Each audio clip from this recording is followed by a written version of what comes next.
بسم اللہ الرحمن الرحیم۔ السلام علیکم۔ اللہ کی سماعت کہاں کہاں تک ہے؟ آپ دیکھ رہے ہیں ہمارا وائس چینل۔ اگر آپ چینل پر نئے ہیں تو چینل کو سبسکرائب کریں اور ہماری لیٹسٹ اپڈیٹ کے لیے بیل آئیکن پر کلک کریں۔ ویڈیو پسند آنے کی صورت میں لائک، کمنٹ، شیئر کرنا نہ بھولیں۔ حضرت داؤد کوہ عرفات پر گئے۔ اس واقعے کو حضرت امام جعفر صادق نقل فرماتے ہیں کہ حضرت داؤد سرزمین عرفات میں داخل ہوئے اور ارادہ کیا کہ پہاڑ کی بلندی پر جا کر تنہا عبادت خدا میں مشغول رہیں۔ شاید یہ چاہتے تھے کہ آداب دعا کی رعایت کریں، کیونکہ لوگوں کے درمیان آواز دوسری آوازوں کے ساتھ مخلوط ہو جائے گی، یعنی گم ہو جائے گی۔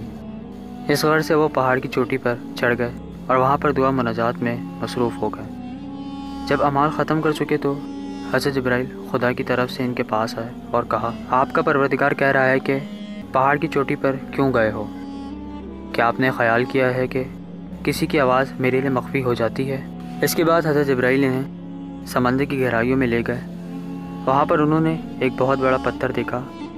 اسے توڑا تو اس کے اندر ایک چھوٹا سا کیڑا نظر آیا۔ اس کیڑے نے کہا کہ اے داؤد، آپ کا پروردگار فرماتا ہے کہ میں اس کیڑے کی آواز سمندر کی گہرائی میں پڑے ہوئے پتھر کے اندر سے بھی سن سکتا ہوں۔